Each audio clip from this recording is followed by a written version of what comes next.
So in the 11th unit, we will go on to understand the post-Gupta period.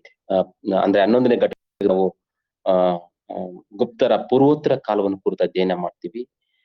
The important aspects of in this unit are the rise of Vardhanas, the growth of ancient universities, and special reference to the Nalanda University. So while understanding these aspects, let us try to know that the Guptas the rule ended 6th century AD. ಭಾರತದಲ್ಲಿ ಗುಪ್ತರ ಆಳ್ವಿಕೆ ಕ್ರಿಸ್ತ ಶಕ 6ನೇ ಶತಮಾನದಲ್ಲಿ ಅಂತ್ಯ ಆಗತ್ತೆ. ಗುಪ್ತರ ನಂತರ ಉತ್ತರ ಭಾರತದಲ್ಲಿ ಕೆಲವೊಂದು ರಾಜಸಂತತಿಗಳು ಸ್ವತಂತ್ರವನ್ನು ಘೋಷಿಸಿಕೊಂಡು ಆಳ್ವಿಕೆ ಮಾಡ್ತವೆ. After the Guptas, when Guptas became weak, when they disappeared from the political scene of India, some of the independent states rose to prominence in North India. They were the Maitrikas of Vallabhi, the Maukaris of Kannauj, the Gaudapadas of Bengal, and the Vardhanas of Taneshwar. These are the few independent kingdoms who came into prominence after the Gupta Empire. ಅಂದ್ರೆ ಗುಪ್ತರ ನಂತರ ಉತ್ತರ ಭಾರತದಲ್ಲಿ ಗುಪ್ತರ ನಂತರ ಅಂದ್ರೆ ಉತ್ತರ ಭಾರತವನ್ನು ಆಳ್ವಿಕೆ ಮಾಡಿದ ಮಹಾನ್ ಸಾಮ್ರಾಜ್ಯ ಗುಪ್ತರು.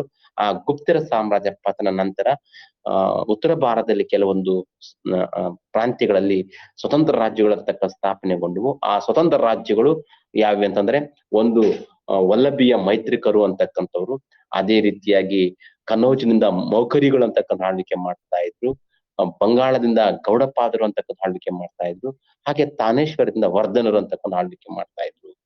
ಈಗ ನಾವು ವರ್ಧನರ ಬಗ್ಗೆ ಓದ್ಬೇಕಾದಾಗ when you going to understand the Vardhana history, which are this important source material, ಯಾಕೆಂದ್ರೆ for history sources are very important. ಇತಿಹಾಸಕ್ಕೆ ಆಕರಗಳು ತುಂಬಾ ಮುಖ್ಯ. No source no history. History is the mercy of sources. In this context, in this background, we will go on to understand the important source material to understand the Vardhana history. ಅಂದ್ರೆ ಆಧಾರಗಳಿದೆ, ಇತಿಹಾಸ ಇಲ್ಲ, ಆಧಾರಗಳ ಮೇಲೆ ಇತಿಹಾಸ ನಿಂತಿದೆ. ಈ ಹಿನ್ನೆಲೆಯಲ್ಲಿ ವರ್ಧನರ ಚರಿತ್ರೆಯನ್ನು ಓದ್ಲಿಕ್ಕೆ ನಮ್ಗಿರ್ತಕ್ಕಂಥ ಆಕರಗಳು ಯಾವುವು ಅಂತಂದ್ರೆ, ಮೊದಲನೇದಾಗಿ ಬಾಣನು ಅಂದ್ರೆ ವರ್ಧನರ ಆಸ್ಥಾನ ಕವಿಯಾಗಿರ್ತಕ್ಕಂಥ ಬಾಣ, ಅವನ ರಚನೆ ಮಾಡ್ತಕ್ಕಂಥ ಹರ್ಷಚರಿತ. ಆ ನಂತರ ಆ ಕಾಲದಲ್ಲಿ ಭೇಟಿ ಕೊಟ್ಟಿರ್ತಕ್ಕಂಥ ಹುಯನ್ ಸಾಂಗ್ನ ಬರವಣಿಗೆಗಳು, ಅದೇ ರೀತಿಯಾಗಿ ಮಧುಬನ್ ಅಂತಕ್ಕಂಥ ಶಾಸನ, ಐಹೊಳೆ ಶಾಸನ, ಬಂಕೇರ ಶಾಸನ, ಸೋನಾಪೇಟ್ ಶಾಸನಗಳು, ಇನ್ನಿತರ ಅನೇಕ ದೇಶೀಯ ಮತ್ತು ವಿದೇಶಿಯ ಆಕರಗಳು ವರ್ಧನರ ಬಗ್ಗೆ ನಾವು ತಿಳ್ಕೊಳ್ಳಿಕ್ಕೆ ಒಂದು ಪ್ರಮುಖವಾಗಿರ್ತಕ್ಕಂಥ ಮಾಹಿತಿ ಅಂತ ನಮ್ಗೆ ಲಭ್ಯವಾಗಿವೆ. So all these informations, the Aihole inscriptions, the Bankera inscriptions, the Sonapet inscriptions, the Madhuban plate inscriptions, and the foreign and indigenous literary sources, all these information, all these sources will provide useful information to understand the Vardhana's history. Let us try to understand now. Let me tell you that who was the founder of Vardhana dynasty. ವರ್ಧನ ವಂಶ ಸ್ಥಾಪಕ ಯಾರು ಅಥವಾ ವರ್ಧನ ಮೊದಲ ಅರಸನ ಯಾರು ಅಂತ ನೋಡಿದಾಗ I think the Prabhakara Vardhana was the founder of Vardhana dynasty. Prabhakara Vardhana, he was the founder of Vardhana dynasty. He had title like Maharaja, Pratapashila, like that. Prabhakar ವರ್ಧನರಿಗೆ ಮಹಾರಾಜಾದಿರಾಜ ಮತ್ತು ಪ್ರತಾಪಶೀಲ ಅಂತಕ್ಕಂಥ ಬಿರುದುಗಳಿದ್ವು. ಹರ್ಷಣ ಬಾಣಚರಿತ ಅಂತಕ್ಕಂಥದ್ದು ಸಾಕಷ್ಟು ಮಟ್ಟಿಗೆ ವರ್ಧನರ ದಿಗ್ವಿಜಯಗಳನ್ನು ವಿಶೇಷವಾಗಿ ಪ್ರಭಾಕರ ವರ್ಧನ ದಿಗ್ವಿಜಯಗಳನ್ನ ವರ್ಣನೆ ಮಾಡ್ತಾ ಹೋಗುತ್ತೆ. ಸೊ ಈ ರೀತಿಯಾಗಿ ಪ್ರಭಾಕರ ವರ್ಧನ ನಂತರ ಅಧಿಕಾರಕ್ಕೆ ಬರ್ತಕ್ಕಂಥವ್ರು ಯಾರು ವರ್ಧನರ ವಂಶದಲ್ಲಿ ಅಂತ ನಾವು ನೋಡಕ್ ಹೋದಾಗ, ಪ್ರಭಾಕರ ವರ್ಧನಗೆ 3 ಮಕ್ಕಳಿರ್ತಾರೆ. ರಾಜವರ್ಧನ, ಹರ್ಷವರ್ಧನ ಮತ್ತು ಮಗಳಾಗಿರ್ತಕ್ಕಂಥ ರಾಜಶ್ರೀ. ನೋಡಿ ಸ್ನೇಹಿತರೆ, see year after the death of Prabhakara Vardhana, Rajavardhana became the king of Vardhanas. So Prabhakara Vardhana ಮರಣ ನಂತರ ಅವನ ಮಗನಾಗಿರ್ತಕ್ಕಂಥ ರಾಜವರ್ಧನ ಅಧಿಕಾರಕ್ಕೆ ಬರ್ತಾನೆ. ಸೊ ಹೀಗೆ ತಾನು ಬದುಕಿದ್ದಾಗೆ ತನ್ನ ಮಗಳಾಗಿರ್ತಕ್ಕಂಥ ರಾಜಶ್ರೀಯನ್ನ ಗೃಹವರ್ಮನ್ಗೆ ಅಂತಕ್ಕಂಥ ಮದುವೆ ಮಾಡ್ಕೊಳ್ತಾರೆ. ಈ ಮೌಖರಿಯ ವಂಶದ ಗೃಹವರ್ಮನ್ಗೆ ಮದುವೆ ಮಾಡ್ಕೊಡ್ತಾರೆ ರಾಜಶ್ರೀಯನ್ನ. ಸೊ ಮಗ ಮತ್ತು ಉತ್ತರಾಧಿಕಾರಿ ರಾಜವರ್ಧನ ಅಧಿಕಾರಕ್ಕೆ ಬರ್ತಾನೆ. ರಾಜವರ್ಧನನು ಆಳ್ವಿಕೆ ಮಾಡ್ತಾನೆ. ರಾಜವರ್ಧನ ಸ್ವಲ್ಪ ಕಾಲ ಆಳ್ವಿಕೆ ಮಾಡ್ತಾನೆ. Rajavardhana ruled for some time and his daughter, Prabhakarana's daughter Rajashri, was married to the Grahavarman of the Maukaris. So like this, the rule of Vardhanas has continued for some time. But in meanwhile, the Gaudapadas of Bengal, they invaded Vardhana dynasty, and also they invaded the Maukari dynasty, where the Maukari king Grahavarman was defeated and killed in the battlefield. Here, ಅಂದ್ರೆ ಬಂಗಾಳದ ಗೌಡಪಾದರು ದಂಡೆತ್ತಿ ಬರ್ತಾರೆ, ದಂಡೆತ್ತಿ ಮೌಖರಿಗಳನ್ನು ಸೋಲಿಸ್ತಾರೆ, ಮೌಖರಿಯ ಗೃಹವರ್ಮನನ್ನು ಸೋಲಿಸ್ತಾರೆ ಮತ್ತು ಯುದ್ಧದಲ್ಲಿ ಅವನು ಕೊಲೆ ಮಾಡ್ತಾರೆ. ಇಂತಹ ಸಂದರ್ಭದಲ್ಲಿ ಗೃಹವರ್ಮನ ಪತ್ನಿಯಾಗಿರ್ತಕ್ಕಂಥ ರಾಣಿಯಾಗಿರ್ತಕ್ಕಂಥ ರಾಜಶ್ರೀ ಅಂತಕ್ಕಂಥವಳು ಆಕೆ ಪ್ರಾಣ ರಕ್ಷಣೆಗಾಗಿ ವಿಂಧ್ಯ ಪರ್ವತಗಳು ಹೋಗಿ ಅವಿತುಕೊಳ್ತಾಳೆ. ಸೊ ಮತ್ತೆ ಈ ಸುದ್ದಿಯನ್ನ ಕೇಳಿದಂತ ಆ ರಾಜವರ್ಧನ ಅಂತಕ್ಕಂಥವನು ದಂಡೆತ್ತಿ ಹೋಗ್ತಾನೆ. ಆದ್ರೆ ಯುದ್ಧದಲ್ಲಿ ರಾಜವರ್ಧನ ಹತನಾಗ್ತಾನೆ, ಗೃಹವರ್ಮನ ಹತನಾಗ್ತಾನೆ ಮತ್ತು ತನ್ನ ಸಹೋದರಿಯಾಗಿರ್ತಕ್ಕಂಥ ರಾಜಶ್ರೀ ಅಂತಕ್ಕಂಥವಳು ಆಗ ಆ ವಿಂಧ್ಯ ಪರ್ವತಗಳಲ್ಲಿ ಅವಳು ಪ್ರಾಣ ರಕ್ಷಣೆ ಪಡ್ಕೊಳ್ತಾಳೆ. ಸೊ ಇಂತಹ ಒಂದು ಕಾಲಘಟ್ಟ, ಇಂಥ ಸಂದರ್ಭದಲ್ಲಿ ಹರ್ಷವರ್ಧನ ಅಂತಕ್ಕಂಥವನು ಪ್ರಭಾಕರನ ಮತ್ತೊಬ್ಬ ಮಗನಾಗಿರ್ತಕ್ಕಂಥ ಹರ್ಷವರ್ಧನ ಕ್ರಿಸ್ತಶಕ in the year 606 AD, Harshavardhana assumed power as the Vardhana king. 606ರಲ್ಲಿ ಹರ್ಷವರ್ಧನನು ವರ್ಧನ ರಾಜನಾಗಿ ಅಧಿಕಾರಕ್ಕೆ ಬರ್ತಾನೆ. ಜಸ್ಟ್ ಇಮ್ಯಾಜಿನ್, ಒಂದ್ ಕಡೆ ತನ್ನ ಅಣ್ಣ ಹತನಾಗಿದ್ದಾನೆ, ತನ್ನ ಸಹೋದರಿ ಸಂಕಷ್ಟಕ್ಕೊಳಗಾಗಿದ್ದಾಳೆ, ತನ್ನ ಭಾವನಾಗಿರ್ತಕ್ಕಂಥ ಗೃಹವರ್ಮನ ಹತ್ಯೆ ಆಗಿದೆ. ಇಂತ ಒಂದು ಸಂದಿಗ್ಧ ಕಾಲಘಟ್ಟದಲ್ಲಿ ಹರ್ಷವರ್ಧನ ಅಧಿಕಾರಕ್ಕೆ ಬರ್ತಾನೆ. ಅಧಿಕಾರಕ್ಕೆ ಬಂದೊಡನೆ immediately after coming to the power, assuming the power as the king of the Vardhana empire, he has to face two important challenges, important problems. Number one, he wanted to protect his sister, ತನ್ನ ಸಹೋದರಿಯ ರಕ್ಷಣೆ ಮಾಡ್ತಕ್ಕಂಥದ್ದು. ಎರಡನೇದಾಗಿ ತನ್ನ ಶತ್ರುಗಳನ್ನ ಸೆದೆಬಡಿದು ರಾಜ್ಯವನ್ನ ಕಟ್ತಕ್ಕಂತಹ ಕೆಲಸದಲ್ಲಿ ತೊಡಗಿಸ್ಕೊಳ್ತಾರೆ ಯಾರು? ಈ Harshvardhan. So ಭಾರತವನ್ನ ಆಳ್ವಿಕೆ ಮಾಡಿದ್ದ ದೊಡ್ಡ ಶ್ರೇಷ್ಠ ಅರಸರಲ್ಲಿ ಹರ್ಷವರ್ಧನ ಒಬ್ಬ. So Harshavardhana, though he was the king of Vardhana empire or a kingdom, he was one of the great emperors of India. So this emperor Harshavardhana has to face number of problems when he assumed the power. Number one, he wanted to give a shelter. He wanted to find his sister, Rajashri. She took a shelter in the Vindhya mountains. She has taken a shelter in the Vindhya mountains. So now Harshavardhana, immediately coming to the power, she rescued his sister Rajashri. She is somewhere in the Vindhyas and she about to commit a suicide. By that time he went there and rescued her and consoled her. So ತನ್ನ ಸಹೋದರಿ ಆಗಿರ್ತಕ್ಕಂಥ ರಾಜಶ್ರೀಯನ್ನು ರಕ್ಷಣೆ ಮಾಡಿ ಆಕೆ ಏನೇನು ಸತಿ ಸಹಗಮನ ಆಗ್ಬೇಕು ಆಕೆಗೆ ಸಮಾಧಾನ ಮಾಡಿ ಸಾಂತ್ವನ ನೀಡಿ ಆಕೆಯನ್ನು ರಕ್ಷಣೆ ಮಾಡಿ ತನ್ನ ಆಸ್ಥಾನ ಕರ್ಕೊಂಡು ಬರ್ತಾನೆ. ಸೊ ತನ್ನ ಸಹೋದರಿಯನ್ನ ಕರ್ಕೊಂಡು ಬಂದ ನಂತರ ಸಹೋದರಿಯ ಅವರ ಪತಿಯಾಗಿರ್ತಕ್ಕಂಥ ಗೃಹವರ್ಮನ ಹತ್ಯೆ, ತನ್ನ ಹಣನಾಗಿರ್ತಕ್ಕಂಥ ರಾಜವರ್ಧನ ಹತ್ಯೆ ಮಾಡಿದಂತ ಶತ್ರುಗಳನ್ನ ಸೆದೆ ಪಡ್ತಕ್ಕಂಥ ಕೆಲಸದಲ್ಲಿ ತೊಡಗಿಸ್ಕೊಳ್ತಾನೆ ಯಾರು? ಹರ್ಷವರ್ಧನ.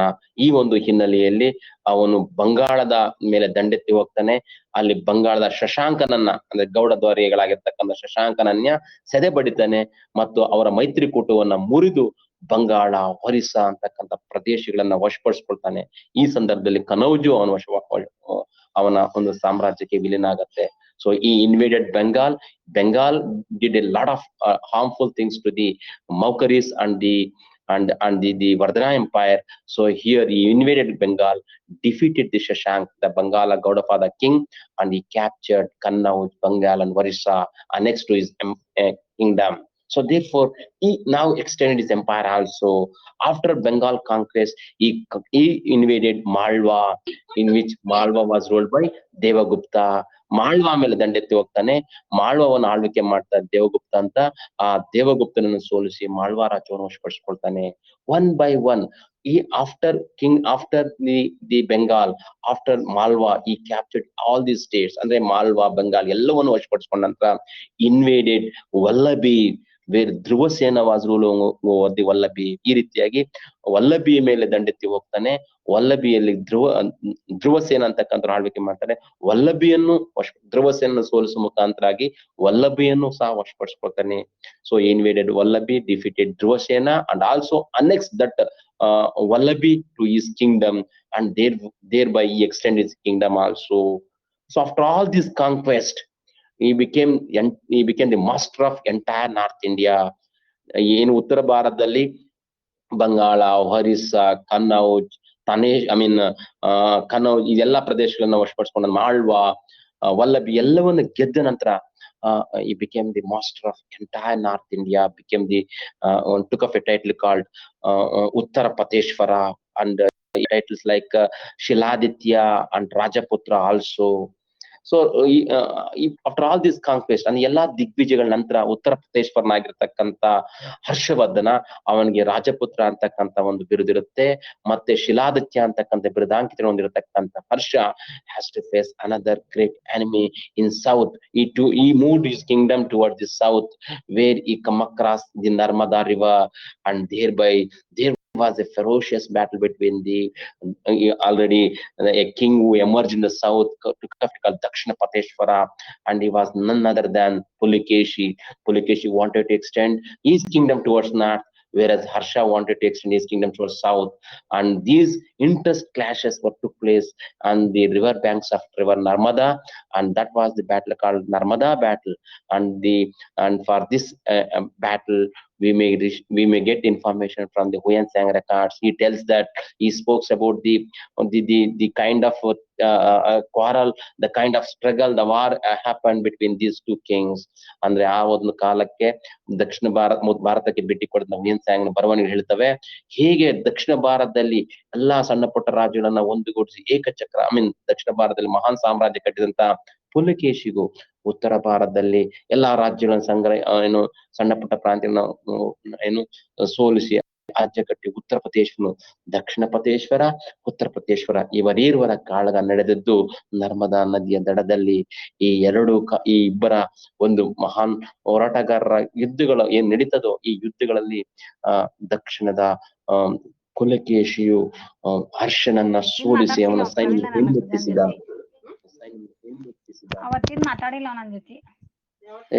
ಮ್ಯೂಟ್ ಮಾಡ್ರಿ, ಮ್ಯೂಟ್ ಮಾಡಿ please.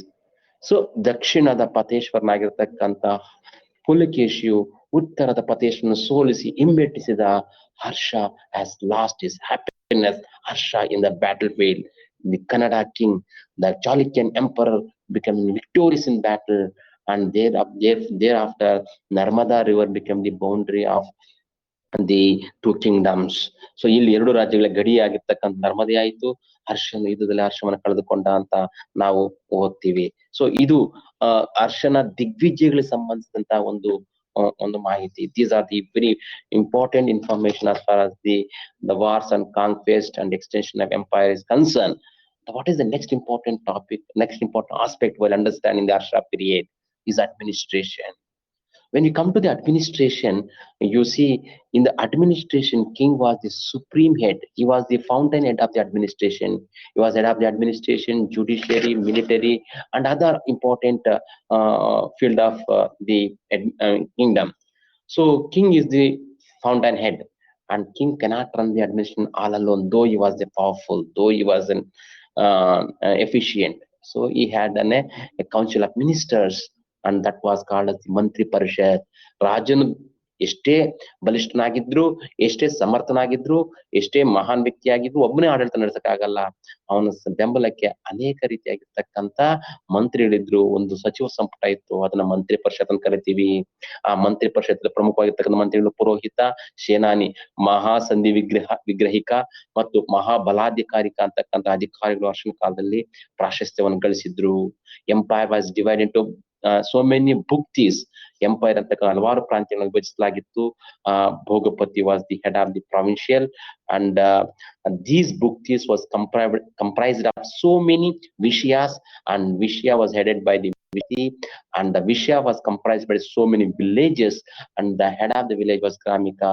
See, my dear students, this is the structure of the Harshavardhan Empire. Village, so many villages comprised of Vishyas, and so many Vishyas comprised of Bhuktis, and so many Bhuktis was comprised of state, that was the kingdom, headed by the king or the Rajan. This was the administration. Land revenue was the predominant source of income to the government.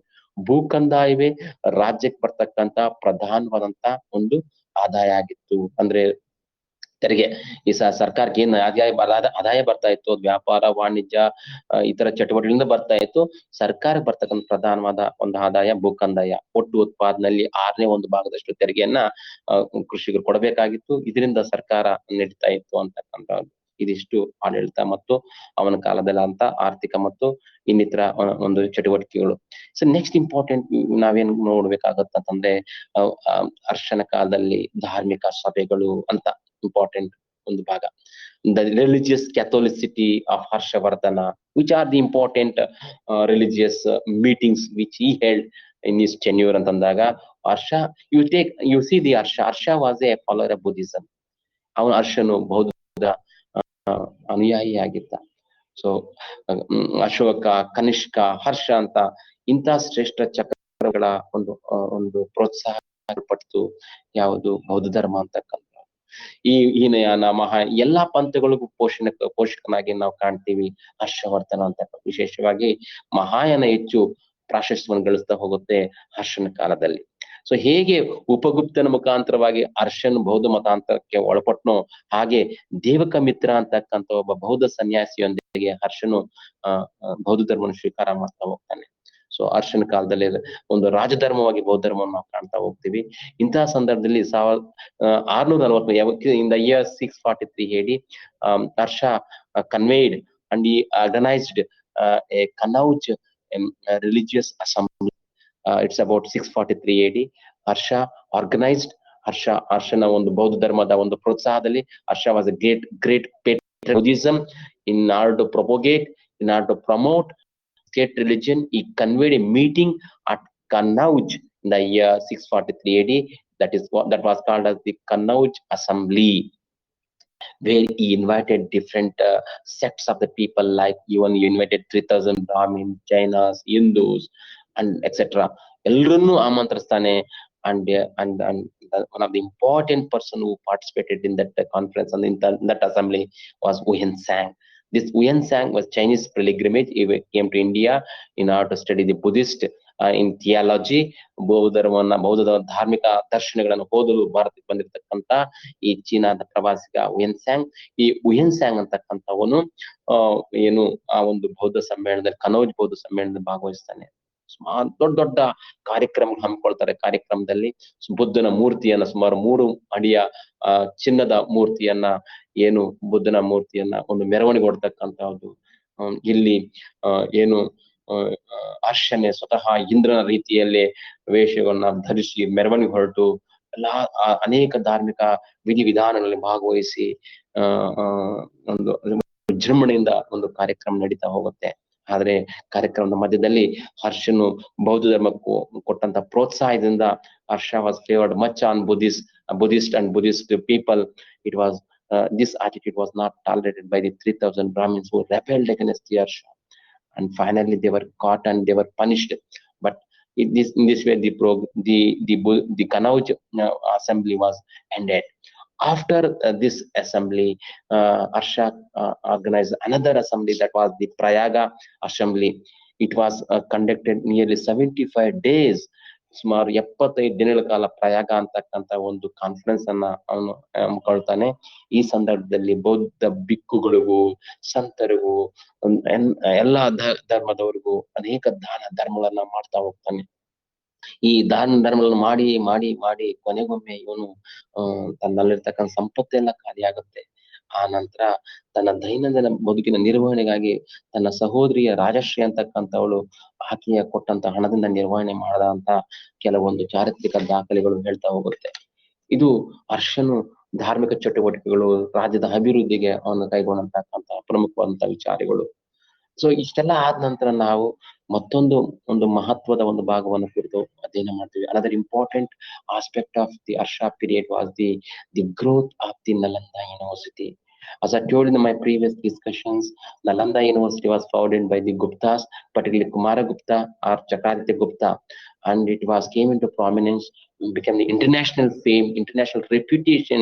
It was during the period of Harshavardhana. Harsha patronized this Buddhist university like anything, and it has gained international acclamation during the Harshavardhana. Nearly 100 to 1000 villages were given to, whatever the revenue were collected from the 1000 villages, that revenue was spent to the development of this university.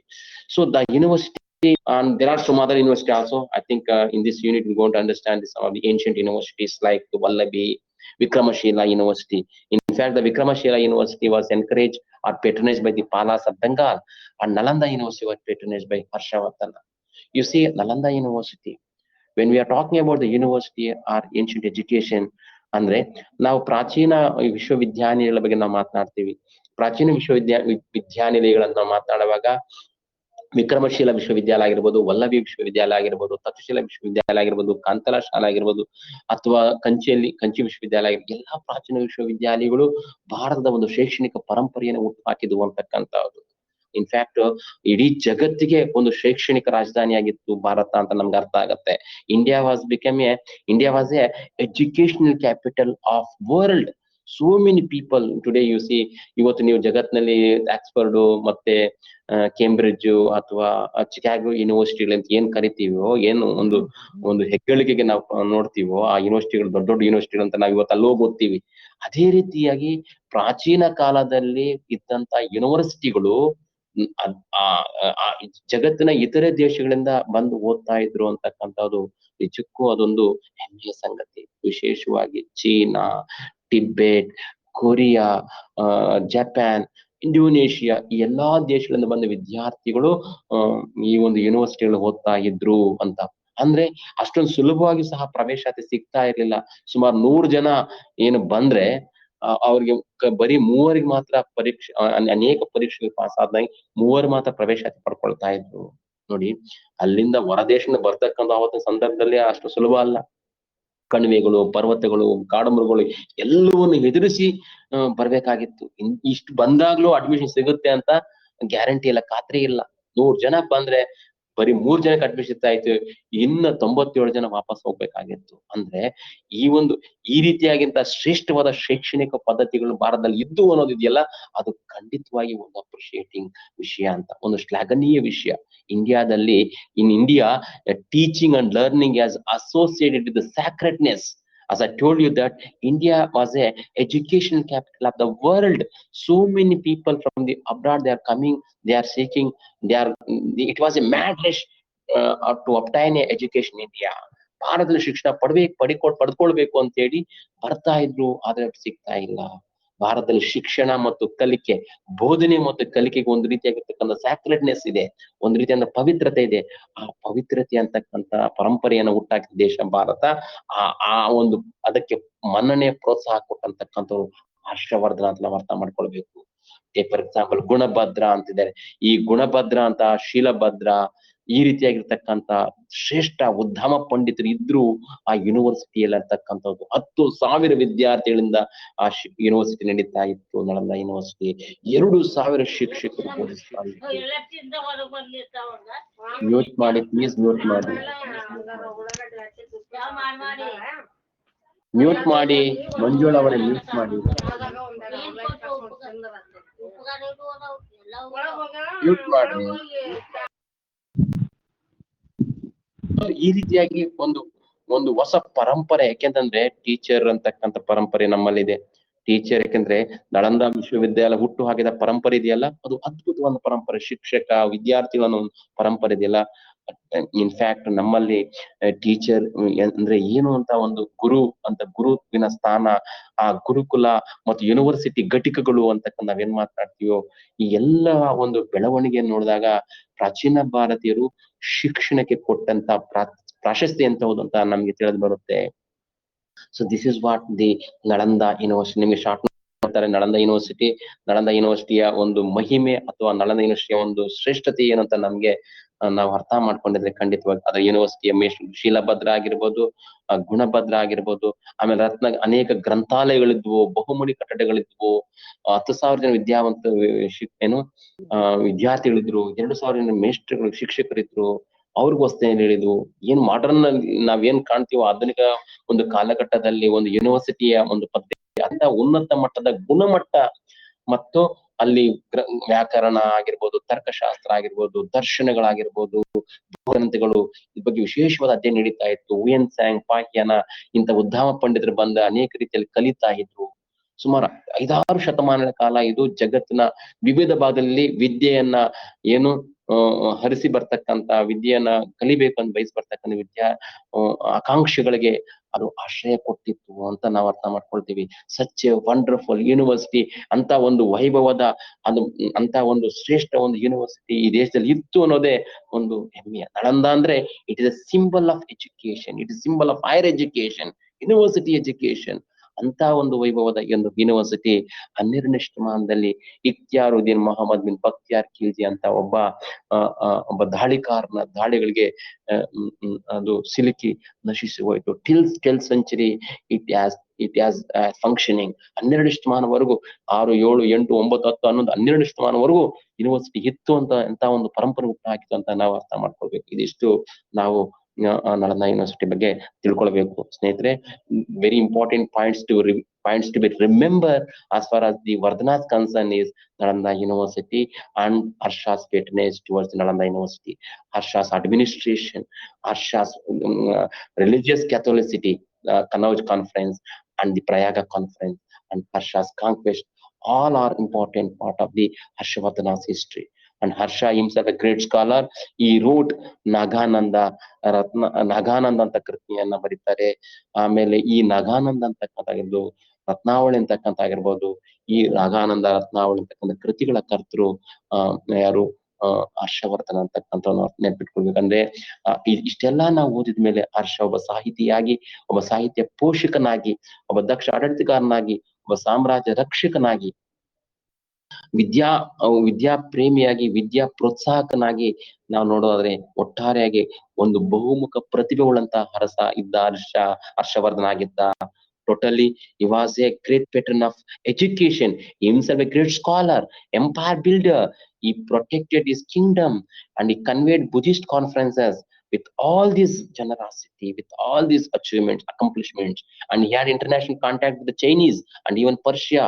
With all these NGOs, with all these achievements, we may tell that he was one of the greatest emperor of India. So ಇವನು ಭಾರತವನ್ನು ಆಳ್ವಿಕೆ ಮಾಡಿದ ಒಬ್ಬ ಶ್ರೇಷ್ಠ ದೊರೆಯಲ್ಲಿ ಒಬ್ಬ ಅಂತ ನಾವು ಅರ್ಥ ಮಾಡ್ಕೊಳ್ಬಹುದು. ಅಷ್ಟರ ನಂತರ ನಮ್ಗೆ ನೆಕ್ಸ್ಟ್ ಇಂಪಾರ್ಟೆಂಟ್ ಆಸ್ಪೆಕ್ಟ್ ಅಂತಂದ್ರೆ, I think it was the last 12th unit of the second block. That was the segmentary states. ಅಂದ್ರೆ ಚಿಕ್ಕ ರಾಜ್ಯಗಳು, ಒಡೆದು ಹೋಗಿರ್ತಕ್ಕಂಥ ಸಣ್ಣ ರಾಜ್ಯಗಳು ಅಂತಕ್ಕಂಥ ನಾವು ನೋಡ್ತೀವಿ.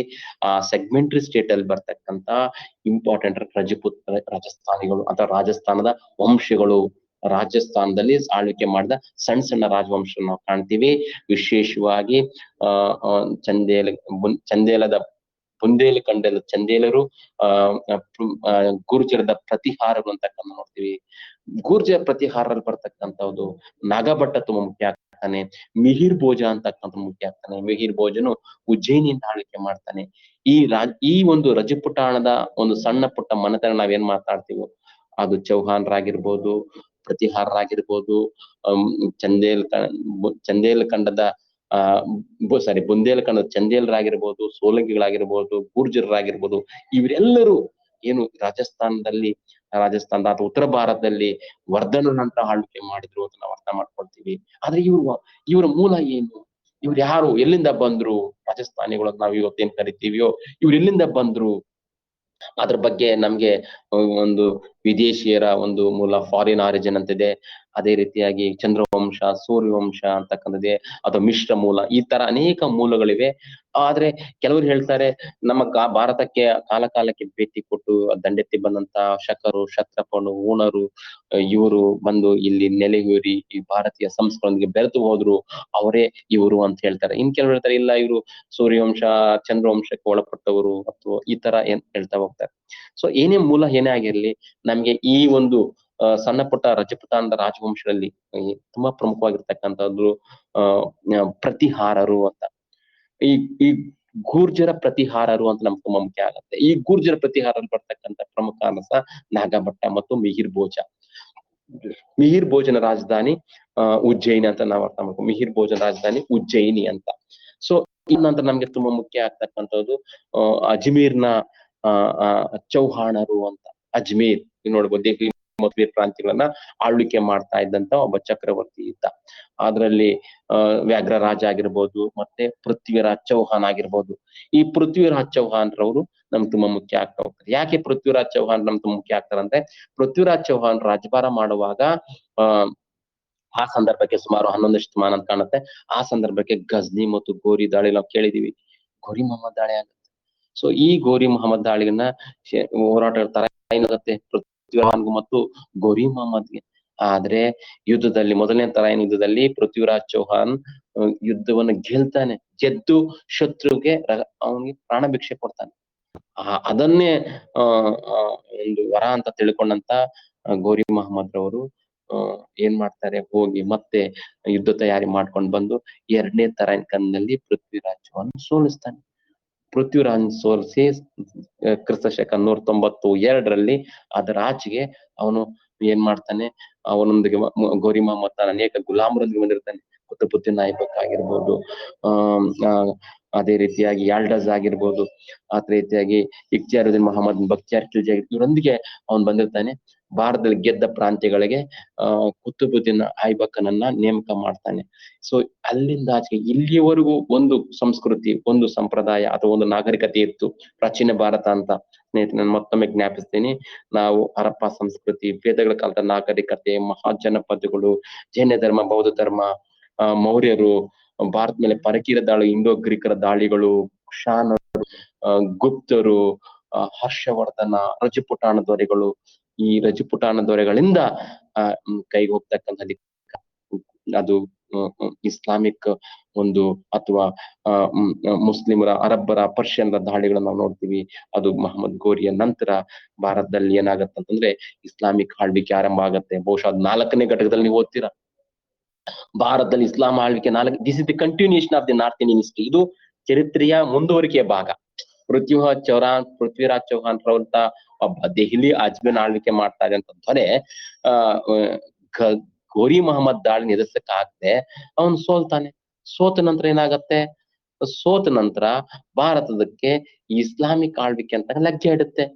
ಆ ಇಸ್ಲಾಮಿಕ್ ಆಳ್ವಿಕೆಯನ್ನ ಪ್ರತಿಷ್ಠಾಪನೆ ಮಾಡ್ತಕ್ಕಂಥವ್ರು, ಇಲ್ಲಿ ಸ್ಥಾಪಿಸ್ತಕ್ಕಂಥವ್ರು ನನ್ other Mohammad Ghori and is obedient, is able slave Qutbuddin Aibak.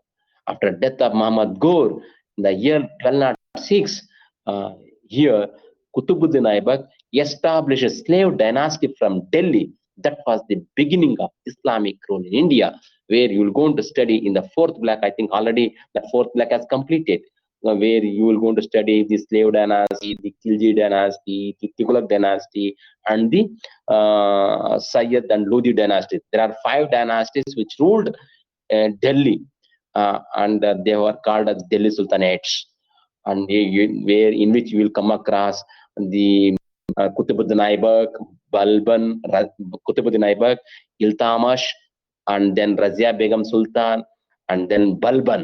They ruled from the slave dynasty. After the slave dynasty, Delhi was ruled by Khilji dynasty. The Khilji dynasty was ruled, the important rulers were Jalaluddin Firoz Khilji and Alauddin Khilji. Alauddin Khilji and Malik Kafur, who invaded South India. Malik Kafur invasions gave a death blow to the Vaisala and the Pandyas, and thereafter a new empire, new kingdom as established in South India, and that was Vijayanagara Empire.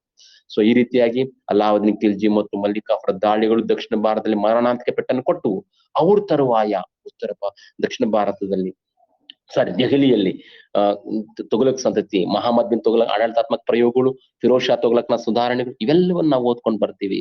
ಅದಾದ ತರುವಾಯ ಭಕ್ತಿ ಪಂಥ ಮತ್ತು ಸೂಫಿ ಪಂಥಗಳು ಭಾರತದ ಒಂದು ಹೊಸ ಸಾಂಸ್ಕೃತಿಕ ಯುಗ ಹೇಗೆ ಆರಂಭಗೊಂಡಿದಂತ ಆ ಒಂದು ಭಾಗವನ್ನು ಅಧ್ಯಯನ ಮಾಡ್ತೀವಿ. ಆದ್ರೆ ಇಲ್ಲಿ when we back to our studies, the Prithviraj Chauhan, it's all because when ನಾವು ಭಾರತೀಯರು ಆವತ್ತಿನ ಕಾಲದಲ್ಲಿ ಒಗ್ಗಟ್ಟಾಗಿ ನಿಲ್ಲಲಿಲ್ಲ ಅಂತ. why we have been defeated again and again, or time and again. ನಾವ್ ಯಾಕೆ ಮತ್ತೆ ಮತ್ತೆ ಹಾಗಾಗಿ ನಾವು ಸೋತ್ವಿ? ಇದಕ್ಕೆಲ್ಲ ನಾವು ಕಾರಣ ಹುಡುಕ್ತಾ ಹೋದ್ರೆ ನಮ್ಮಲ್ಲಿ ಪ್ರಮುಖವಾಗಿ ಕಂಡು ಬರ್ತಕ್ಕಂಥ ನಮ್ಮಲ್ಲಿ ಒಗ್ಗಟ್ಟಿರ್ಲಿಲ್ಲ, ಈ ರಜಪುಟಾಣ ದೊರೆಗಳಲ್ಲೇ ಒಗ್ಗಟ್ಟಿರ್ಲಿಲ್ಲ. ಸೊ ಈ ರೀತಿಯಾಗಿ ಒಂದು ರಾಜಕೀಯ ಹಸ್ತರೇತ ಅಂತಕ್ಕಂಥದ್ದು ಪರಕೀಯರ ಆಗಮನಕ್ಕೆ ಎಡೆಮಾಡಿ ಕೊಟ್ಟಿತ್ತು ಅನ್ನೋ ಅರ್ಥ ಮಾಡ್ಕೊಳ್ಬೇಕು. ಸೊ ನಾವು ರಜಪುಟಾಣದ ಚರಿತ್ರೆಯನ್ನು ಓದುವಾಗ ಈ ರೀತಿಯಾಗಿ ಅಜ್ಮೀರ್ ಚರಿತ್ರೆ ನಾವು ಓದ್ಕೊಳ್ತೀವಿ. ಇದಾದ್ಮೇಲೆ ಮಾಳ್ವಾದ ಪರಮಾರ ಬಗ್ಗೆ ಓದ್ತೀವಿ. The Paramaras of Malwa and the important emperor of this kingdom was the Bhojaraj. Bhoj, I think you might have heard about the Bhoja. He was a great philosopher king. He was a great Kaviraja, great poet king. He built a city called Bhojpur city. Bhojpur city, like that.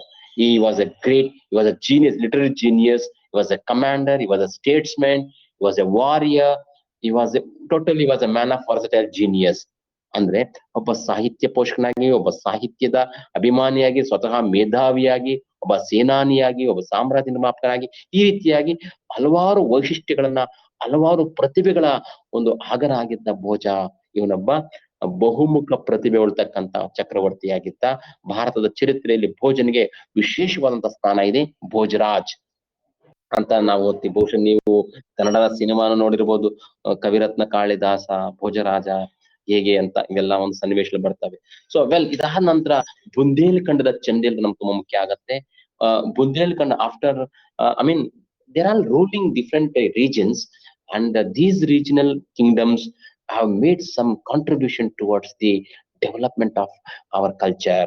When we take into the consideration of the Chandelas of Bundelkhand, they made the kings like Yashovarman, Kirtivarman, and these kings made some remarkable work as far as the architecture is concerned. The Khajuraho temples, you take Khajuraho temples, and the Khajuraho temple architecture was developed under the patronage of these Chandels of Bundelkhand. So one of the unique kind of architecture which was grown there. ಒಂದು ವಿಭಿನ್ನವಾಗಿರ್ತಕ್ಕಂಥ ಒಂದು ವಾಸ್ತುಶಿಲ್ಪ ಬೆಳವಣಿಗೆಯಾಗಿದ್ದು ಅದು ಖಜುರಾಹೋ ದೇವಾಲಯಗಳ ಅಂತಕ್ಕಂಥದ್ದು ಇವಾಗ ಆರಂಭ ಆಗಿದ್ದು ಈ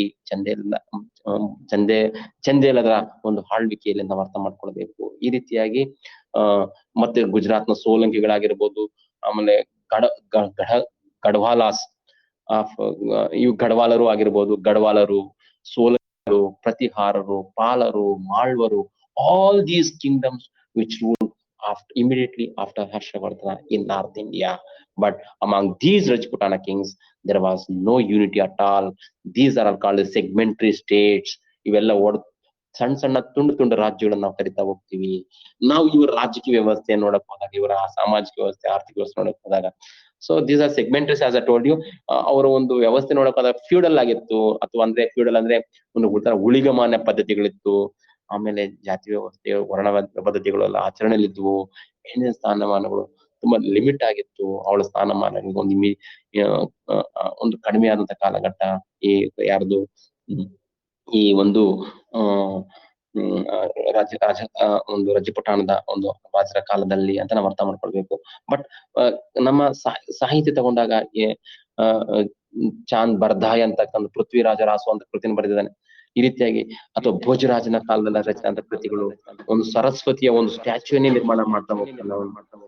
ಅಂದ್ರೆ ಈ ರೀತಿಯಾಗಿ ಕಲೆ, ಸಾಹಿತ್ಯ, ಇನ್ನಿತರ ಕ್ಷೇತ್ರಗಳಲ್ಲಿ if you take these areas like literature, art and architecture, temple architecture, regional language, development of regional language, all these things have been developed by the Rajputanas.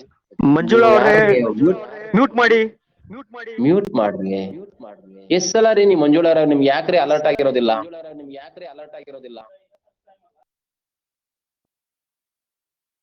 So ಹೀಗೆ ನಾವು ರಾಜಸ್ಥಾನ ಅಥವಾ ರಜಪುಟಾಣದ ವಂಶಗಳನ್ನ ಮ್ಯೂಟ್ ಮಾಡ್ರಿ.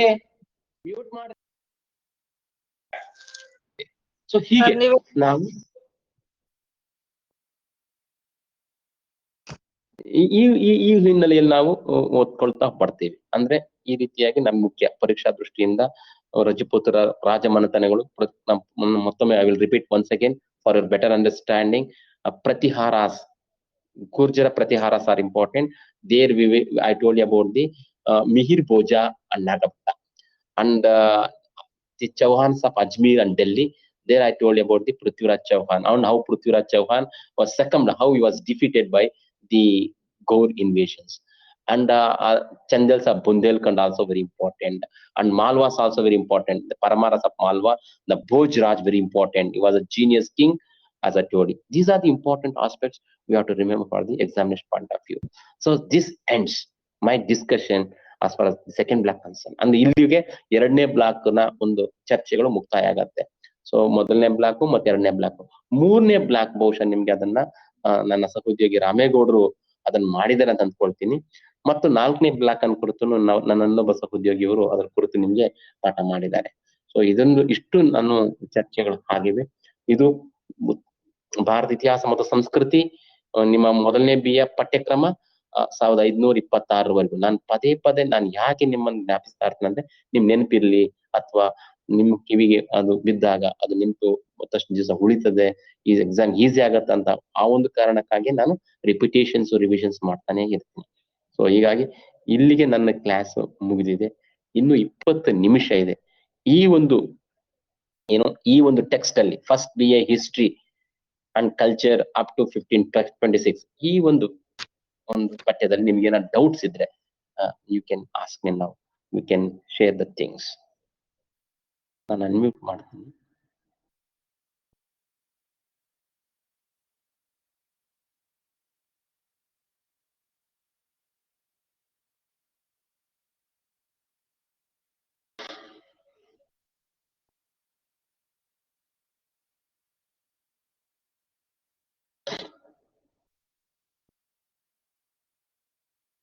ಕೇಳಿ, ಈಗ ಅನ್ಮ್ಯೂಟ್ ಮಾಡಿದೀನಿ.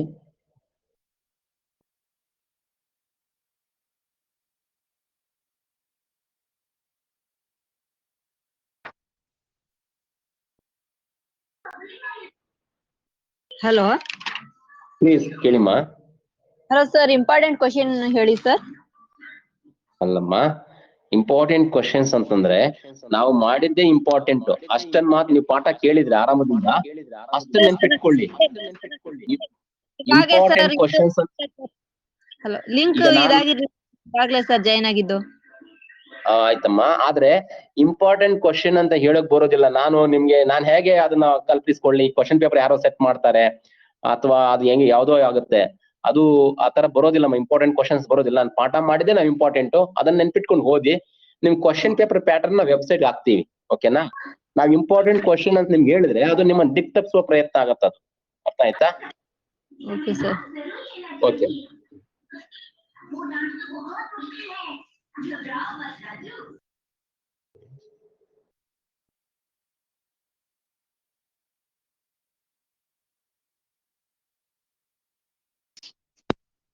ಹಲೋ, ಪ್ಲೀಸ್ ಹೇಳಿ sir. Sir good evening. Good evening please. Sir, ಇದು ಹಿಂದಿದು ಲ್ಯಾಂಗ್ವೇಜ್ ಇದ್ರದ್ದು ಏನ್ ಕ್ಲಾಸಸ್ ಇರಲ್ವಾ ಸರ್? ಎಲ್ಲಾದು ಕ್ಲಾಸಸ್ ನಡೀತಾ ಇದೆ. ನೀವು ಯೂಸರ್ ಐಡಿ ನಂಬರ್ ಕೊಟ್ಟಿದ್ದಾರೆ, ಕನೆಕ್ಟ್ ಆಗ್ಬೇಕಷ್ಟೇ. ಇಲ್ಲ ಸರ್, ಅದ್ರಲ್ಲಿ ಟೈಮ್ ಟೇಬಲ್ ಇಲ್ವಲ್ಲ ಹಿಂದಿದು? ಇಲ್ಲ, ನೋಡಿ ನಿಮ್ ವೆಬ್ಸೈಟ್ ಅಲ್ಲಿ ನೋಡಿ. ಮತ್ತೆ ಇಲ್ಲ, ಹಿಂದಿ ಲ್ಯಾಂಗ್ವೇಜ್ ನಡೀತಾ ಇದೆ ಕ್ಲಾಸ್. ಇವತ್ತು ನಡೀತು. ಅದು ಬೇರೆ ಒಂದು ವಾಟ್ಸ್ಆಪ್ ಗ್ರೂಪ್ ಮಾಡ್ಕೊಂಡಿರ್ಬೇಕು. ನೋಡಿ, ನೀವು ಫಾಲೋ ಅಪ್ ಮಾಡಿ. ನಮ್ಮ ಸ್ಟೂಡೆಂಟ್ ಆಪ್ ಇದೆಯಲ್ಲ, ಅದ್ ನೋಡಿ ಫಾಲೋ ಅಪ್ ಮಾಡಿ, ನಿಮ್ಗೆ ಸಿಗತ್ತೆ ಇನ್ಫಾರ್ಮೇಶನ್. ನೀವು ಕೊಟ್ಟಿದ್ದೀರಲ್ಲ, ಅದ್ರಲ್ಲಿ ಎಲ್ಲ ಇದು ಬಾಕಿ ಇದೆಲ್ಲ ಕ್ಲಾಸ್ ಟೇಬಲ್ ಇದೆ, ಹಿಂದಿದು ಇಲ್ಲ. ಇಲ್ಲ, ನೀವು ನೋಡ್ಬೇಕು, ನೋಡಿ ಸಿಗುತ್ತೆ. ಕ್ಲಾಸಸ್ ನಡೀತಾ ಇದೆ, ಹಿಂದಿ ಕ್ಲಾಸಸ್. ಓಕೆ ಸರ್, ಅದೇ. ಓಕೆ, ಹೌದಾ? ಪಾಠ ಅರ್ಥ ಆಯ್ತಾ? ಚಲೋ. ಇದು ಸರ್, ಇದು ಚೆನ್ನಾಗಿ ಮಾಡಿದ್ರಿ ಸರ್, ಚೆನ್ನಾಗಿದ್ದು.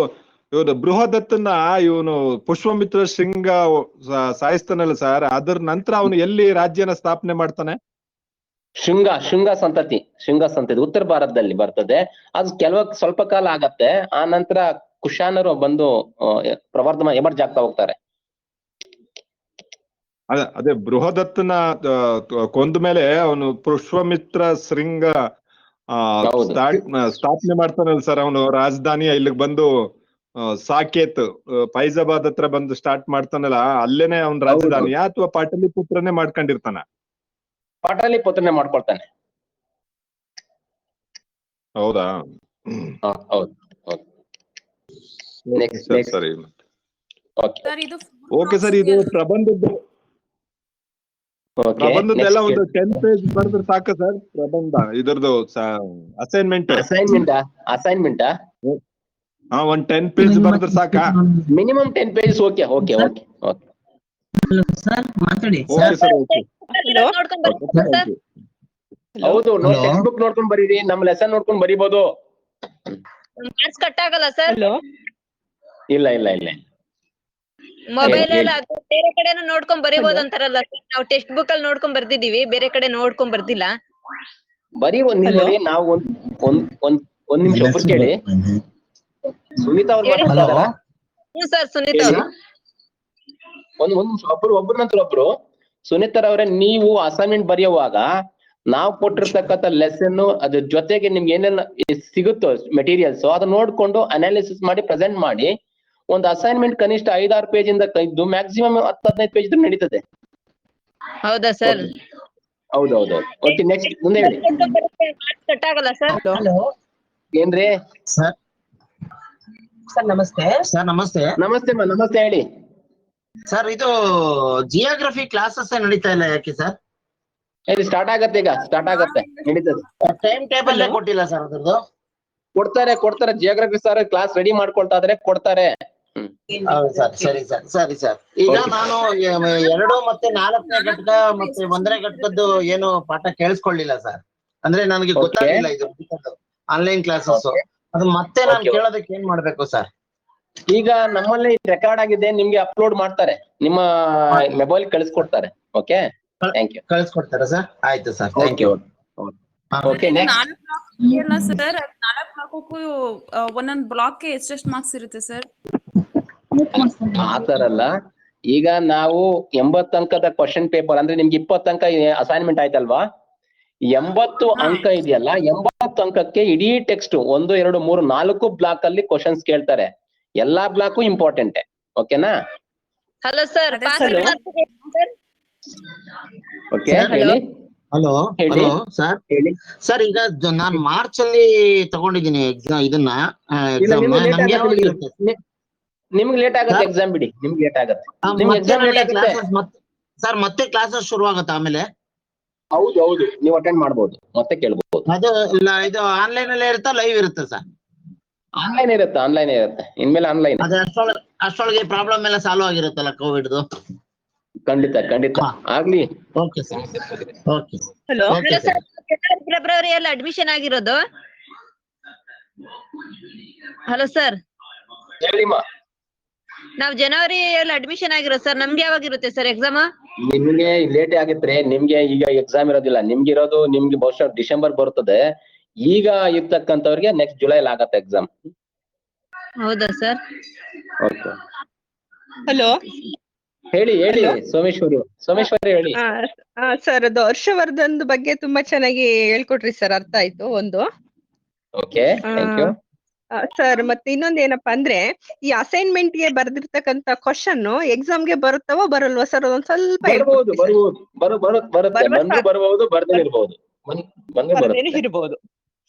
ಸರಿ ಸರ್, ನಿಮ್ ಪಾಠ ಎಲ್ಲ ತುಂಬಾ ಅರ್ಥ ಆಯ್ತು ಸರ್ ನಮ್ಗೆ. Okay, thank you. ಮತ್ತೆ ಎಲ್ಲಾನು ಟಿಕ್ ಮಾರ್ಕ್ ಹಾಕೊಂಡಿದೀನಿ ಸರ್, ಆಮೇಲೆ ಓದ್ಕೋತೀನಿ. ಖಂಡಿತ ಓದಿ. ಏನೋ ಡೌಟ್ಸ್ ಇದ್ರೆ ಫೋನ್ ಮಾಡಿ. Okay sir. ನಂಬರ್ ಇದೆ sir. Okay, thank you. Okay sir, thank you sir. Thank you. Next sir, ಇದು ಈ ರೆಕಾರ್ಡಿಂಗ್ಸ್ ಎಲ್ಲ ನಮ್ಗೆ ಎಲ್ಲಿ ಸಿಗುತ್ತೆ ಸರ್? ಯಾವಾಗ ಸಿಗುತ್ತೆ ಸರ್? ಸಿಗುತ್ತೆ, ನಿಮ್ಗೆ ಯೂನಿವರ್ಸಿಟಿ ಕೊಡುತ್ತೆ. ಅದು ಈಗ ಇನ್ನೊಂದು ವಾರ ಬಿಟ್ಟು ಕೊಡ್ತಾರ ಅಥವಾ ಹೇಗೆ ಸರ್? ಕೊಡ್ತಾರೆ. ಬಹುಶಃ ಒಂದು ವಾರ ಕೊಡ್ಬೋದು. ಹೌದು ಸರ್. ಅದೇ ಎಲ್ಲ ಒಂದು ಮೇ 1st ನಿಮ್ಗೆ ಮೆಸೇಜ್ ಬರುತ್ತೆ. ಮೊಬೈಲ್ ಮೆಸೇಜ್ ಕಳಿಸ್ತಾರೆ ಸರ್? ಬರುತ್ತೆ. ಸರಿ, ಖಂಡಿತ. Thank you sir.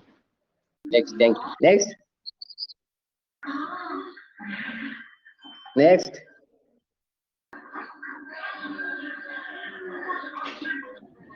Hello sir. Okay. Hello sir. ಹೇಳಿಮ್ಮ, ಪ್ಲೀಸ್. Hello sir. ಹೇಳಿಮ್ಮ. ಹಲೋ ಸರ್, ನಾವು 1 ಕ್ಲಾಸ್ ಅಟೆಂಡ್ ಆಗಿಲ್ಲ. ನಮಗೆ ಕೋವಿಡ್ ಸರ್ವೆ ಹಾಕಿದ್ರು.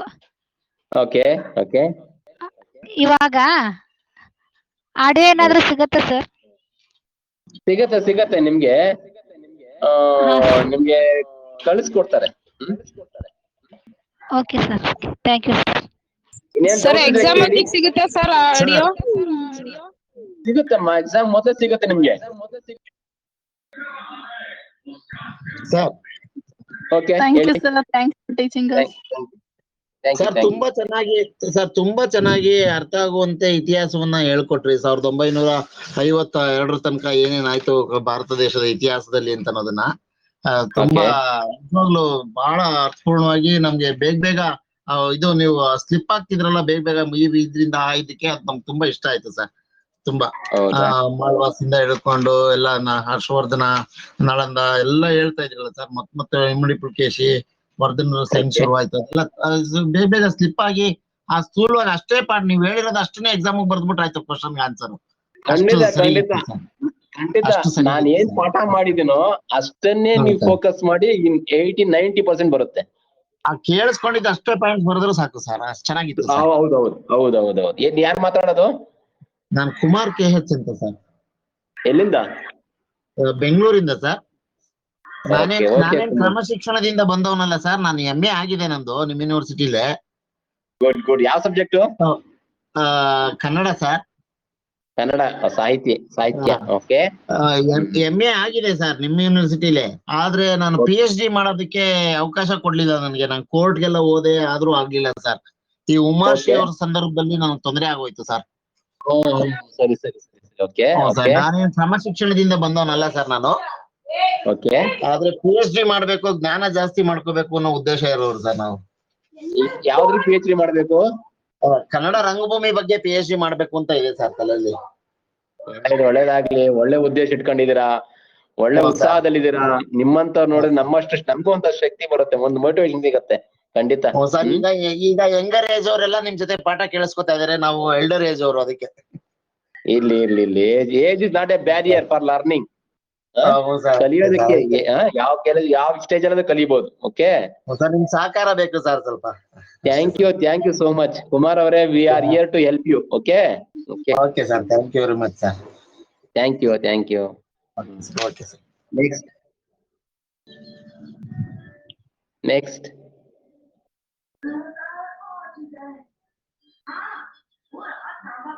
ಹೇಳಿ. ಏನಾದ್ರು ಡೌಟ್ಸ್ ಇದ್ರೆ ಕೇಳಿ ಸರ್. ಫೆಬ್ರವರಿಲಿ ಅಡ್ಮಿಷನ್ ಆಗಿರೋರ್ಗು ಮತ್ತೆ ನೆಕ್ಸ್ಟ್ ಕಾಂಟ್ಯಾಕ್ಟ್ ಕ್ಲಾಸ್ ಸಿಗುತ್ತೆ ಸರ್? ಎಕ್ಸಾಮ್ ಆಗಿರೋ ನೋಡಿ, ಈ ತರ ಇನ್ಫಾರ್ಮೇಶನ್ ವೆಬ್ಸೈಟ್ ಕಾಲಕ್ಕೆ ನಮ್ಮ ಯೂನಿವರ್ಸಿಟಿಯಿಂದ ಪ್ರಕಟಣೆ ಮಾಡ್ತಾರೆ. ಅದ್ರ ಬಗ್ಗೆ ಆತಂಕ ಪಡ್ಕೋಬೇಡಿ. ಸಬ್ಜೆಕ್ಟ್ ಏನಾದ್ರು ಡೌಟ್ಸ್ ಇದ್ರೆ ಕೇಳಿ. ಸರಿ ಸರ್. ಓಕೆ. ನೆಕ್ಸ್ಟ್ ರಜಪುತಾಸು ಸರ್. ರಜಪುತಾಸು ಬೇರೆ ಕಡೆಯಿಂದ ಬಂದು ಬೇರೆ ವಂಶಾಡಳಿತಗಳು, ಸೂರ್ಯವಂಶ, ಚಂದ್ರವಂಶ ಇದನ್ನೆಲ್ಲ ಹೇಳಿದ್ರಲ್ಲ ಸರ್. ಅಂದ್ರೆ ಅವರು ಇಲ್ಲಿ ಮೂಲರಲ್ಲ ಅಂತ ಆಯ್ತಲ್ಲ ಈ ರಜಪುತಾಸು ಭಾರತ ದೇಶದ ಮೂಲ. ಯಾಕಂದ್ರೆ ಈಗ ಆರ್ಯರು ಅಂತಂದ್ರೆ ಉತ್ತರ ಭಾರತದಲ್ಲಿ ಆರ್ಯರು ಬಂದ್ರು ಅಂತ ಹೇಳ್ತೀವಲ್ಲ, ಆರ್ಯರೇ ಭಾರತೀಯರಲ್ಲ ಅಂತ ನಾವು ಒಪ್ಕೊಳ್ತೀವಲ್ಲ. ಯಾಕಂದ್ರೆ ಹರಪ್ಪ ಜನರೇ ಮೂಲ ನಿವಾಸಿಗಳು. ಹೌದು ಸರ್. ಅಲ್ವಾ? ಹೌದು ಸರ್. ಹೊರಕ್ಕೆ ಬಂದ್ ಕಾಲಕ್ಕೆ ಬಂದು ಇಲ್ಲಿ ಮರ್ಜ್ ಆಗಿದ್ದಾರೆ ಅಷ್ಟೇ. ಓಕೆನಾ? ಎಲ್ಲರೂ ಹೌದು ಸರ್. ಹೌದು. ಎಲ್ಲಾ ಜೀನ್ಸ್ಗಳೆಲ್ಲ ಬದಲಾವಣೆ ಆಗಿದೆ ಎಲ್ರು. ಈಗ ನಮ್ಮ ಭಾರತದಲ್ಲಿ ಇರ್ತಕ್ಕಂತ ಜೀನ್ಸ್ ಬೇರೆ ಕಡೆ ಜೀನ್ಸ್ ಎಲ್ಲ ಸಿಮಿಲಾರಿಟಿ, DNA ಎಲ್ಲ ಸಿಮಿಲಾರಿಟೀಸ್ ಇರುತ್ತೆ. ಯಾರು ಒಬ್ರು ಪ್ಯೂರ್ ಆಗಿಲ್ಲ, ಒಬ್ರು ನಾವು ಪ್ಯೂರ್ ಅಂತ ನಾವ್ ಹೇಳ್ಕೊಳ್ತೀವಲ್ಲ. ನಮ್ಮೆಲ್ಲಾ ಜೀನ್ಸ್ ಎಲ್ಲರಲ್ಲೂ ಇರುತ್ತೆ. ಎಲ್ಲಾ ಮಿಶ್ರಣ ಇದೆ. ಸರಿ. ಅದನ್ನ ಚೆನ್ನಾಗಿ ತಿಳ್ಕೊಂಡ್ರೆ ಚರಿತ್ರೆನ ಅರ್ಥ ಮಾಡ್ಕೊಳ್ತಾರೆ. ಇಲ್ಲ ನಾವು ಸಪರೇಟ್ ಆಗಿ ನಾವು ತಿಳ್ಕೊಳಕ್ ಹೋದಾಗ ಸಮಸ್ಯೆಗಳಾಗ್ತಾ ಹೋಗುತ್ತೆ. ಸರಿ ಸರ್. ಆ ಸಮಸ್ಯೆಗಳು ಈಗ ಹೆಚ್ಚಾಗಿರೋದು ಸರ್. ಹೌದೌದು. ಅದನ್ನ ಬೇರೆ ವಿಚಾರದಲ್ಲಿ ಮಾತಾಡ್ಬೋದು ಬಿಡಿ, ಈಗ ಬೇಡ. ಆಯ್ತು ಸರ್. ಆಯ್ತು. ಇದು ಸರಿ ಸರ್. ಆಯ್ತು ಸರ್. ಓಕೆ. Thank you. ಮತ್ತೆ ಸ್ನೇಹಿತರೆ, ಏನಾದ್ರು ಡೌಟ್ಸ್ ಇದೆಯಾ? ಹಿಸ್ಟ್ರಿ, ಭಾರತ ಇತಿಹಾಸ ಮತ್ತು ಸಂಸ್ಕೃತಿ 1526 ಈ ಒಂದು ಪಠ್ಯಕ್ರಮದ ಕುರಿತು ಇನ್ನ 3-4 ನಿಮಿಷ ಇದೆ ನೋಡಿ. ನನ್ನ ಸೆಷನ್ ಎಂಡ್ ಆಗ್ತಾ ಇದೆ.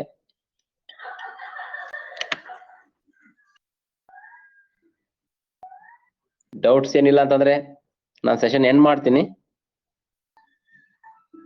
Hello sir. ಭೋಜರಾಜ್ ಸರ್. ಹೇಳಿ ಸರ್. ನಳಂದ ಯೂನಿವರ್ಸಿಟಿನ ಓಕೆ. ನಳಂದ ಯೂನಿವರ್ಸಿಟಿನ ಬಕ್ತಿಯಾರ್ ಖಿಲ್ಜಿ ನಾಶ ಮಾಡ್ಲಿಕ್ಕೆ ಬಂದಾಗ ಕಡಿಮೆ ಜನನೇ ತಂದಿರ್ತಾನೆ, ಆದ್ರೆ ಇಲ್ಲಿಯವರು ಸಪೋರ್ಟ್ ಕೊಟ್ಟಿದ್ದಾರೆ ಅಂತ ಹೇಳ್ತಾರಲ್ಲ ಸರ್. ಹೌದು. ಯಾಕೆಂದ್ರೆ ಧರ್ಮದ ಈಗ ಬೌದ್ಧ ಧರ್ಮ ಬೌದ್ಧ ಧರ್ಮ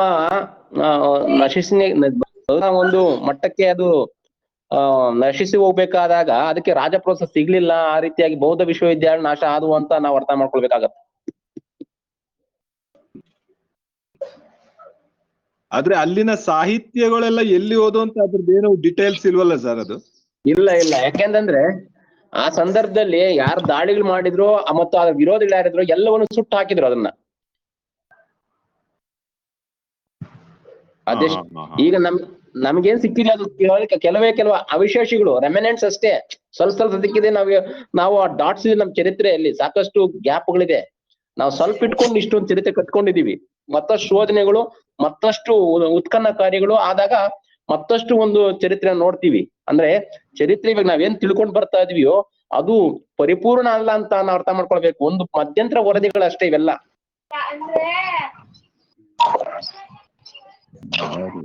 ಅದು ಕೆಲವೊಂದು ಸ್ಟೂಡೆಂಟ್ಸ್ ಜೀವನ ಉಳಿಸ್ಕೊಂಡು ಹೋಗಿದ್ರು, ಅದನ್ನ ಉಪಯೋಗಿಸ್ಕೊಂಡು ಅವ್ರ ದೇಶಗಳು ಬಹಳಷ್ಟು ಮುಂದುವರೆದಿದ್ದಾವೆ ಅಂತ ಹೇಳ್ತಾರೆ. ಹೌದೌದೌದು. ಚರಿತ್ರೆನ ನೋಡಿ ಸ್ನೇಹಿತರೆ, ಮತ್ತಷ್ಟು ಓದ್ಬೇಕಾಗಿದೆ, ಮತ್ತಷ್ಟು ಆಳುವ ಅಧ್ಯಯನ ಆಗ್ಬೇಕಾಗಿದೆ. ಹೌದೌದೌದು ಸರ್, ಇನ್ನೂನು ಪೂರ್ಣವಾಗಿ ಸತ್ಯ ಹೊರ ಬಂದಿಲ್ಲ. ಅಲ್ಲ, ಸತ್ಯ ಅನ್ನಕ್ಕಿಂತ ನಮ್ಮಲ್ಲಿ ವಿಶ್ಲೇಷಣೆ, ಸಬ್ಜೆಕ್ಟ್ ಅನಾಲಿಸಿಸ್ ಆಗಿದೆಯಲ್ಲ, ಅದು ವಾಸ್ತವಿಕ ನೆಲೆಗಟ್ಟಿನಲ್ಲಿ ಕೆಲವು ದೋಷಗಳಿವೆ. ಸರಿ ಸರ್, ಅಲ್ಲಿ ನಾವು ಹೋಗಿದ್ದು, ವಿಸಿಟ್ ಕೊಟ್ಟಿದ್ದು ನಳಂದ ಯೂನಿವರ್ಸಿಟಿಗೆ. ಅಲ್ಲಿ ಕೆಲವೊಂದು ವಿಡಿಯೋ ಫಿಲಮ್ನು ತೋರಿಸ್ತಾರೆ. ಅಲ್ಲಿಂದ ಹೊರಗಡೆಯಿಂದ ಬಂದಂತ ಕೇವಲ 300 ಸೈನಿಕರು, 10,000 ವಿದ್ಯಾರ್ಥಿಗಳು ಮತ್ತೆ 2,000 ಟೀಚರ್ಸ್ಗಳು ಇರ್ತಕ್ಕಂಥದ್ದನ್ನ ಕೇವಲ 300 ಸೈನಿಕರು ಅದನ್ನ ಸುಟ್ಟಾಕ್ತಾರೆ ಅಂತ ಅದ್ರಲ್ಲಿ ವಿಡಿಯೋನಲ್ಲಿ ತೋರಿಸ್ತಾರೆ. ಆದ್ರೆ ಅದಕ್ಕೆ ಸಪೋರ್ಟ್ ಕೊಟ್ಟಂತವ್ರು ಇಲ್ಲಿನ ಲೋಕಲ್ಗಳು ಹೇಳಿದೆ. ಯಾಕೆ ಮತ್ತೆ ಈ ದೇಶ ಪರಕೀಯರ ದಾಳಿಗೆ ಬಲಿಯಾಯಿತು? ಯಾಕೆ ಮತ್ತೆ ಯಾಕೆ ಯಾವತ್ತೂ ಒಂದು ದೇಶವಾಗಿ ಒಗ್ಗಟ್ಟಾಗಿ ನಿಂತಿರ್ತಕ್ಕಂಥ ಉದಾಹರಣೆ ಇಲ್ಲ. ಈಗ ಅರಬ್ರು ಬಂದ್ರು, ಪರ್ಷಿಯನ್ರು ಬಂದ್ರು, ಊಣರು ಬಂದ್ರು, ಗ್ರೀಕರು ಬಂದ್ರು, ಯುರೋಪಿಯನ್ರು ಬಂದ್ರು. ಎಂದಾದ್ರೂ ಈ ದೇಶ ಒಗ್ಗಟ್ಟಾಗಿ ನಿಂತಿರ್ತಕ್ಕಂಥ ಉದಾಹರಣೆ ಇದೆಯಾ? ಹೌದೌದು ಸರ್, ಅದು ಯಾಕೆ ಅಂತಂದ್ರೆ ಕೆಲವೊಂದು ಬಹಳಷ್ಟು ಡಿವೈಡ್ ಆಗೋಗಿತ್ತಲ್ಲ, ಜಾತಿ ಪದ್ಧತಿಯಲ್ಲಿ ಡಿವೈಡ್ ಆಗಿದ್ರು, ಒಗ್ಗಟ್ಟು ಆಗ್ಲಿಲ್ಲ. ಅಲ್ಲ, ಇನ್ನೊಂದೇನು ವಿಚಾರ ಗೊತ್ತಾ? India is A country of many countries. ಹಲವಾರು ದೇಶಗಳ ದೇಶ ಭಾರತ. ಹೌದೌದು. ಓಕೆ, ಮುಂದೆ ಪ್ಲೀಸ್. Hello sir. ಸಚಿನ್. ಹಾ ಸರ್, ನಮಸ್ತೆ ಸರ್. ನಮಸ್ತೆ ಸರ್. ನೀವು ಈಗ ಪಾಠ ಮಾಡ್ತಿರಲ್ಲ ಸರ್, ಅವಾಗ ನೀವು ಒಂದ್ ಪಾಯಿಂಟ್ ಹೇಳ್ತೀರಿ, ಅಂದ್ರೆ ನಾವು ಪಾಯಿಂಟ್ ಟು ಪಾಯಿಂಟ್ ಕನೆಕ್ಟ್ ಮಾಡಿ ಓದ್ಬೇಕ ಮತ್ತೆ ಅನಲೈಸ್ ಮಾಡಿ ಓದ್ಬೇಕಂತ ಹೇಳ್ತಿರಲ್ರಿ ಸರ್.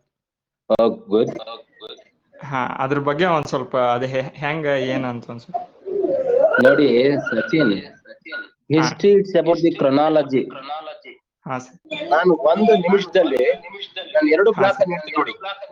ಈಗ ನಾವ್ ಏನ್ ಓದಿದೀವಿ ಅಂತ, ಹಿಸ್ಟ್ರಿ ಹೇಗೆ ಅಂತ, ಹರಪ್ಪ ಆಗಿರ್ಬೋದು, ವೇದಿಕ್ ಆಗಿರ್ಬೋದು, ಪೋಸ್ಟ್ ವೇದಿಕ್ ಪೀರಿಯಡ್ ಆಗಿರ್ಬೋದು, ರಿಲಿಜಿಯನ್ಸ್ ಆಗಿರ್ಬೋದು, ಜೈನಿಸಂ, ಬುದ್ಧಿಸಂ ಆಗಿರ್ಬೋದು, ಮಹಾಜನಪದ ಆಗಿರ್ಬೋದು, ಚಂದ್ರಗುಪ್ತ ಮತ್ತೆ ಅಶೋಕ ಆಗಿರ್ಬೋದು, ಡಿಕ್ಲೈನ್ ಆಫ್ ಡಿಸ್ಇಂಟಿಗ್ರೇಷನ್ ಮೌರ್ಯಸ್ ಆಗಿರ್ಬೋದು, ಫಾರಿನ್ ಇಂಟರ್ವ್ಯೂಡ್ ಆಗಿರ್ಬೋದು, ಗುಪ್ತಾಸ್ ಆಗಿರ್ಬೋದು, ಗುಪ್ತ, ಚಂದ್ರ ವಿಕ್ರಮಾದಿತ್ಯ, ಮತ್ತೆ ಗುಪ್ತರ ಕಾಂಟ್ರಿಬ್ಯೂಷನ್ಸ್ ಆಗಿರ್ಬೋದು, ಮತ್ತೆ ವರ್ಧನಾಸ್ ಆಗಿರ್ಬೋದು, ಹರ್ಷವರ್ಧನ್ ಆಗಿರ್ಬೋದು, ನಳಂದ ಯೂನಿವರ್ಸಿಟಿ, ಇವೆಲ್ಲ ಒಂದು ಕಾಸಿಯೇಷನ್ ಇದೆ, ಒಂದು ಲಿಂಕ್ ಇದೆ.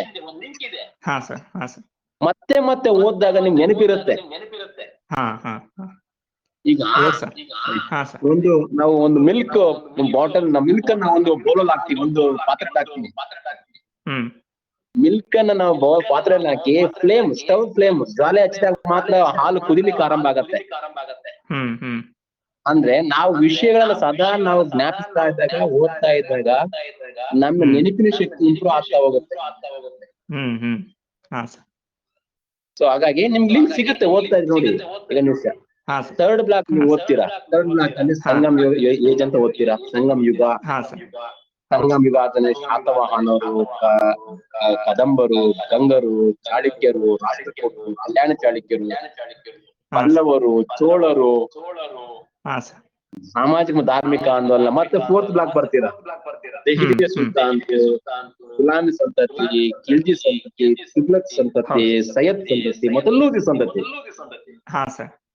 ಇದು ಮುಗೀತು. ನಿಮ್ಗೆ ಇನ್ನೇನಾದ್ರು ಕನ್ಫ್ಯೂಷನ್ಸ್ ಇದೆಯಾ? ಕನ್ಫ್ಯೂಷನ್ ಇಲ್ಲ ಸರ್, ಇಲ್ಲ. ಮತ್ತೆ ಈಸಿ. ಹಲೋ ಅಂದ್ರೆ ಸರ್ ಈಗ ಸರ್, ಹಲೋ ಹಲೋ ಹೇಳಿ. Hello sir. ನಮಸ್ತೆ. Sir, explain the origin of Rajputs ಅಂತಿದ್ರೆ ಬರೀ ಆರಿಜಿನ್ ಬರೀಬೇಕಾ ಇಲ್ಲ ಅವ್ರದ್ದು ಲಿಟ್ರೇಚರ್, ಆರ್ಟ್, ಯಾರ್ದು ಹೇಳಿ? Origin of Rajputs. ರಜಪೂತಾಸ? ಹಾ ಸರ್. ಹೌದು. ಅವರ ಮೂಲದ ಬಗ್ಗೆ ಇರ್ತಕ್ಕಂತ ಸಿದ್ಧಾಂತಗಳು, ವಿದೇಶಿಯರ ಸಿದ್ಧಾಂತಗಳು, ವಿದೇಶಿ ಮೂಲ ಏನ್ ಹೇಳ್ತದೆ, ಚಂದ್ರವಂಶ, ಸೂರ್ಯವಂಶ ಆಗಿರ್ಬೋದು, ಅಗ್ನಿಕುಲ ಆಗಿರ್ಬೋದು, ಅಥವಾ ಮಿಶ್ರ ಒಂದು ಸಿದ್ಧಾಂತಗಳು ಏನ್ ಹೇಳ್ತವೆ ಎಲ್ಲವನ್ನ ಹೇಳ್ಬೇಕಾಗತ್ತೆ. Okay sir. ಎಲ್ಲ ಇಟ್ಕೊಂಡು ಚರ್ಚೆ ಮಾಡ್ಬೇಕಷ್ಟೇ. ಹಾ, your class was so nice. Thank you. ತುಂಬಾ ಚೆನ್ನಾಗಿ. Hello thank you. ಹೇಳಿ ಸರ್. ಈಗ ಹೇಳಿ ಈಗ ಜನರಲ್ ಕ್ವಶನ್ ಸರ್. ಹೇಳಿ. ಏನು ಅಂತಂದ್ರೆ ಈಗ PUC ಆದ್ಮೇಲೆ MA ಮಾಡ್ಕೊಂಡಿರೋರು PhD ಮಾಡಕ್ ಆಗೋದಿಲ್ಲ. PUC ಮಾಡ್ರಿ MA ಮಾಡ್ಕೊಂಡ್ರೆ PhD ಮಾಡಕ್ಕಾಗತ್ತಾ? ಇಲ್ಲ, ಅದಕ್ಕೆ ಕೇಳ್ತಾರೆ. ಕಾನೂನು ಆಗಿದೆಯಾ ಸರ್ ಆತರ ಏನಾದ್ರು? ಹೌದೌದೌದೌದು. ಮೊದಲು ಅವಕಾಶ ಇತ್ತು, ಈಗಿಲ್ಲ. ಎಲ್ಲಾ ಯೂನಿವರ್ಸಿಟಿ, ಕರ್ನಾಟಕದ ಎಲ್ಲಾ ಯೂನಿವರ್ಸಿಟಿಗಳು ಈ ತರ ಇದೆ ಸರ್? ಹೌದು. ಎಲ್ಲಾ ಒಂದೇ. UGC ಎಲ್ಲಾ ಯೂನಿವರ್ಸಿಟಿ ಒಂದೇ ತರ ರೂಲ್ ಮಾಡಿ. ಒಂದೇ ರೂಲ್ ಅಂದ್ರೆ PUC ಆದ್ಮೇಲೆ ಡಿಗ್ರಿ ಆಗಿರ್ಬೇಕು, ಡಿಗ್ರಿ ಆದ್ಮೇಲೆ MA ಆಗಿರ್ಬೇಕು. ಹೌದೌದು. 10+. PUC MA ಆಗಿರೋರು ಡಿಗ್ರಿ ಆಗಿಲ್ಲದೆ ಇರೋರು ಮಾಡ್ಲೇಬೇಕಾ? ಹೌದು, ಮಾಡ್ಲೇಬೇಕು. ಈಗ ಮೊದಲಿರಲಿಲ್ಲ, ಈಗ ಮಾಡ್ಲೇಬೇಕು. ಸರಿ ಸರ್, ಸರಿ sir. Thank you sir. Thank you so much.